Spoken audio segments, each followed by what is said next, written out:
बच्चों का exam time, खुद की self study, work from home और घर के ढेर सारे काम के साथ साथ जब फेस्टिवल्स आ जाते हैं तो हम होम मेकर का काम सबसे पहले डबल हो जाता है। पूरे घर को मैनेज करने के लिए अगर हम जो होम मेकर हैं स्मार्टली काम ना करें तो हम अपने घर को अच्छे से मैनेज भी नहीं कर पाते हैं और ना ही किसी फेस्टिवल को प्रॉपरली एंजॉय कर पाते हैं। So hello and welcome back again to the channel explore life with Pratibha. और आज के इस वीडियो में आपके साथ मैं शेयर करने वाली हूँ अपनी लाइफ की कुछ छोटी छोटी डेली रूटीन हैबिट्स जिनको फॉलो करके मैंने अपनी लाइफ में बदलाव लाया है। और इसी के साथ कुछ time and home management tips आपके साथ शेयर करूँगी जिनको फॉलो करके आप भी अपनी लाइफ को आसान बना सकते हैं।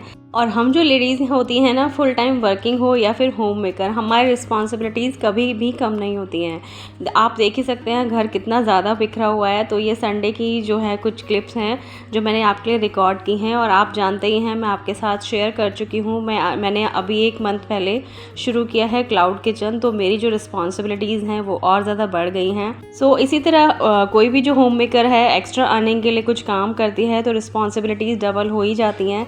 मेरी ही तरह बहुत सारी लेडीज़ ऐसी होंगी जो ट्यूशन्स पढ़ाती होंगी या फिर वर्क फ्रॉम होम करती हैं या फिर किसी ना किसी तरह से साइड बाय साइड अर्निंग करती होंगी। तो हमारी जो रिस्पॉन्सिबिलिटीज़ हैं डबल हो जाती हैं। सो इसीलिए हमें स्मार्टली काम करना ही पड़ेगा, अदरवाइज़ हम चीज़ों में उलझ के रह जाएंगे और हम कुछ भी बिल्कुल एंजॉय नहीं कर पाएंगे और सिवाय फ्रस्ट्रेशन के हमें कुछ भी नहीं मिलेगा। हम कई बार बहुत सारे लोगों की वीडियोज़ देखते हैं कंटेंट क्रिएटर की और हम ये सोचते हैं कि ये जो कंटेंट क्रिएटर है कितना स्मार्टली वर्क करती हैं और कितनी सारी चीज़ें मैनेज करती हैं, लेकिन हमेशा कैमरे के पीछे की सारी सच्चाई आपके सामने सर्व नहीं करी जाती है।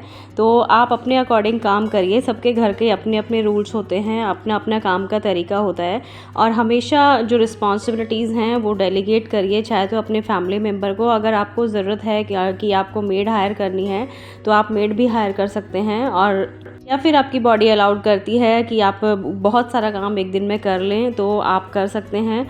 मैं तो हमेशा अपने अकॉर्डिंग काम करती हूँ, जितना मुझसे होता है उतना ही करती हूँ। एक दिन में बहुत सारा काम मैं अपने ऊपर नहीं लेती हूँ और घर के जो अनगिनत काम हैं उनको छोटे छोटे पार्ट्स में डिवाइड कर दीजिए ताकि जो अभी आप काम कर रहे हैं उसको परफेक्टली कर पाएँ। कभी कभी हम ओवरबर्डन अपने आप को कर लेते हैं और हम सोचते हैं मल्टीटास्किंग कर लेंगे और मल्टीटास्किंग करने के चक्कर में हमारे सारे ही काम बिगड़ते चले जाते हैं। सो फ्रेंड्स, आज था संडे और मैंने बस सुबह सुबह ही सोच लिया था कि आज तो मुझे फ्रिज की क्लीनिंग करनी है और घर की भी थोड़ी सी डीप क्लीनिंग करनी है।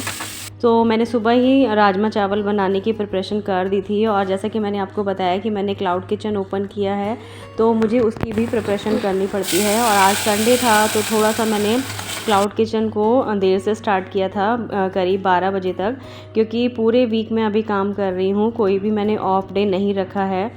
लेकिन जब किचन में हैवी कुकिंग होती है तो किचन की डीप क्लीनिंग करना भी बहुत ज़्यादा ज़रूरी होता है। तो मैंने संडे चूज़ किया हुआ है जो 12 बजे से पहले पहले मैं अपनी किचन की डीप क्लीनिंग करती हूँ। और ये देखिए ग्रॉसरी लेकर आए थे हस्बैंड, तो जो भी मुझे मील प्लान करनी होती है वो सारी चीज़ें मैं अभी मील प्लान करूँगी। तो राजमा चावल मैंने बना दिए थे और थोड़ी सी मील प्लानिंग कर ली थी। जो मैं सैंडविचेज़ और बर्गर के लिए आलू यूज़ करती हूँ तो उसका मैंने मसाला वगैरह बना के रख लिया था। उसके बाद मैंने ले लिया था शार और सुबह बच्चों को मैंने ब्रेड वगैरह का नाश्ता करा दिया था। तो जो हमारा लंच होता है करीब 12 या 1 बजे के आसपास होगा। तो इतनी सारी प्रिपरेशन करने के बाद मैं नहाने चली गई थी और काफ़ी सारी डीप क्लीनिंग भी आज मैंने किचन की थी।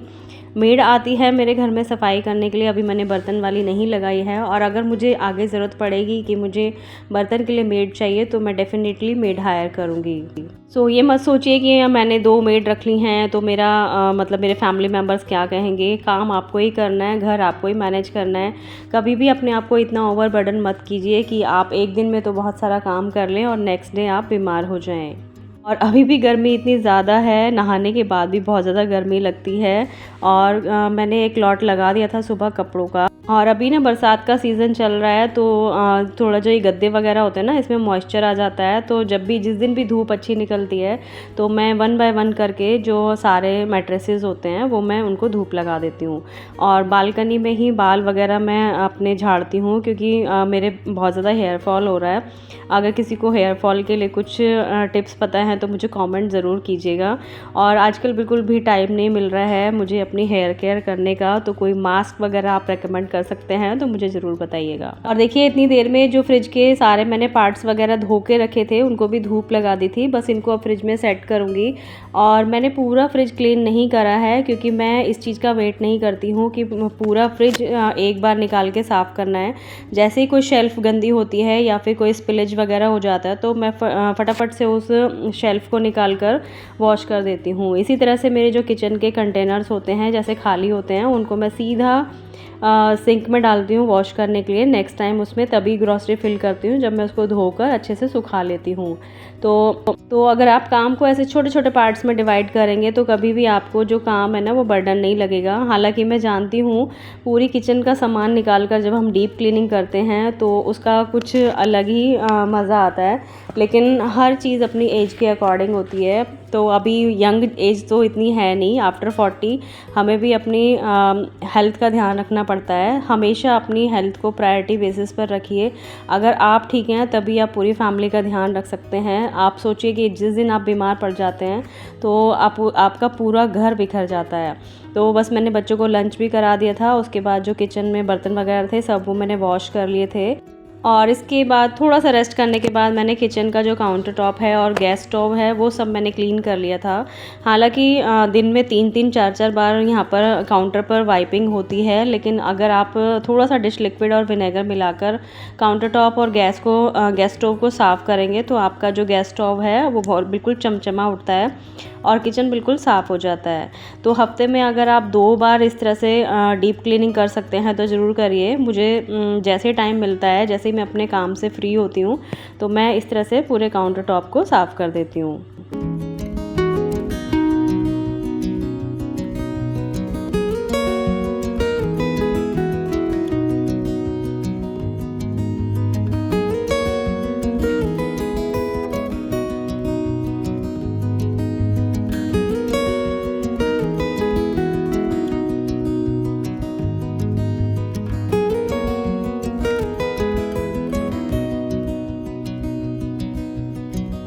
और फ्रेंड्स मैंने अपनी वीडियोस में काफ़ी बार आपको बताया हुआ है, मैं एक सॉल्यूशन तैयार करती हूँ विनेगर का, डिश लिक्विड का और बेकिंग सोडा का।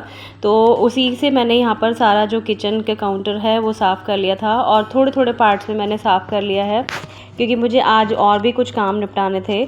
और यहाँ है ये मेरी डाइनिंग टेबल और इसके ऊपर जो ये पिंक कलर के कवर आपको दिखाई दे रहा है ये मैंने आपके साथ शेयर किए थे, मैंने खुद बनाए थे, जो पुराने सोफ़ा कवर होते हैं। लेकिन अभी मेरे को फ़िलहाल बिल्कुल भी इन सब चीज़ों के लिए टाइम नहीं मिल रहा है। हालांकि मैं इन सब चीज़ों को बहुत ज़्यादा मिस करती हूँ और जो मेरे व्यूअर हैं मेरे चैनल पर वो भी चाहते हैं कि मैं इस तरह की वीडियोस आपके साथ शेयर करूँ, क्योंकि ऑर्गेनाइजेशन और होम मेकिंग की वीडियोस मेरी जो हैं वो आप लोग ज़्यादा पसंद करते हो। लेकिन मैंने एक नया काम स्टार्ट किया है तो मुझे आप लोगों के सपोर्ट की बहुत ज़्यादा ज़रूरत है। I hope you can understand. मैंने यूट्यूब पर बहुत ज़्यादा मेहनत से वीडियोस बनाई हैं, लेकिन काफ़ी टाइम से मैं कुछ फील कर रही थी कि यूट्यूब पर थोड़े व्यूज़ वगैरह कम आ रहे हैं और मुझे एक एक्स्ट्रा सोर्स ऑफ अर्निंग ज़रूर से चाहिए था। हालांकि यूट्यूब पर भी काम अच्छा चल रहा है, लेकिन एक जो रेगुलर इनकम होती है ना वो किसी इस तरह से के काम से ही होती है। और मैं ट्यूशन्स भी पढ़ाती हूँ और बहुत ज़्यादा बर्डन लेकर मैं नहीं पढ़ाती हूँ, मेरे पास 3-4 बच्चे ही आते हैं और जितना काम मैं करती हूँ उसको ईमानदारी से करती हूँ। तो आप भी कोई भी काम करें तो उसको पूरी ईमानदारी और लगन से कीजिए तो आपको उस काम में ज़रूर से कामयाबी मिलेगी। और हालांकि अभी मुझे 1 महीना ही हुआ है क्लाउड किचन स्टार्ट किए हुए, तो मुझे थोड़ा सा रिस्पांस अच्छा मिलने लगा है। ज़ोमैटो पर भी मेरे ऑर्डर्स आने लगे हैं और यहाँ पर इस बास्केट के अंदर मैं सारी चीज़ें हैंडी रखती हूँ, जैसे ज़ोमैटो की टेप है, स्टेपलर है, पेपर बैग्स हैं या फिर जो फूड कंटेनर्स हैं। और किचन देखिए पूरा साफ़ करके मैंने रख दिया था। हालांकि ज़ोमैटो का ऑर्डर कभी भी आ जाता है तो किचन मेरा फैल जाता है, लेकिन कोई बात नहीं, it's a part of my business. तो किचन क्लीन हो गया है, अब सारी सब्जियां वगैरह मैं वॉश करके रख दूंगी और मील प्लान करूंगी। टमाटर प्याज की जो मसाला है वो बनाऊंगी। 2 तरह की चटनियां बनाकर फ्रिज में रख लेती हूँ क्योंकि इनकी मुझे बहुत ज़्यादा ज़रूरत पड़ती है। और शॉर्ट्स में आप लोगों के साथ शेयर कर ही रही हूँ जो जो चीज़ें मैं बना रही हूँ। मुझे बर्गर का काफ़ी अच्छा रिस्पॉन्स मिला है मेरी सोसाइटी से और ज़ोमैटो पर भी अभी ऑर्डर्स आने लगे हैं। तो आप लोगों को मेरा ये काम कैसा लग रहा है मुझे कमेंट करके ज़रूर बताइएगा। आप लोगों के सपोर्ट की मुझे हमेशा से ज़रूरत है और आप लोगों के लिए ऑर्गेनाइजेशन की और होम मेकिंग की वीडियोस मैं लाती रहूँगी अगर आप लोगों ने इस तरह से मेरा साथ दिया तो। अभी किचन का बहुत सारा काम बाकी है, वीडियो काफ़ी लंबा हो जाता है, तो मैंने यहाँ पे कुछ क्लिप्स ऐड करी थी। यहाँ पर देखिए मीठी सौंठ मैंने बना के रखी हुई है, हरी चटनियाँ हैं, चॉपिंग वगैरह कर लेती हूँ, मसाला बना लेती हूँ। और यहाँ पर मैं बर्गर की तैयारी कर रही थी। शाम को एक ऑर्डर आ गया था ऑफलाइन बर्गर का, तो उसको मैंने बना के प्रिपेयर करके भेजा। सो फ्रेंड्स, यही कहना चाहूँगी, जो भी काम करिए ईमानदारी से करिए, पूरी शिद्दत से करिए, आपको उस काम में कामयाबी ज़रूर मिलेगी। तो देखिए यहाँ पर बर्गर की टिक्कियाँ बनाई हैं। आई होप फ्रेंड्स ये वीडियो आपके लिए ज़रा सा भी हेल्पफुल रहा होगा, तो प्लीज़ वीडियो को लाइक करना मत भूलिएगा। और इसी तरह की इंटरेस्टिंग और यूज़फुल वीडियो देखने के लिए चैनल को अभी तक बिना सब्सक्राइब करे देख रहे हो ना, सब्सक्राइब कर लो। आपसे जल्दी ही मिलूँगी नेक्स्ट वीडियो में। Bye bye.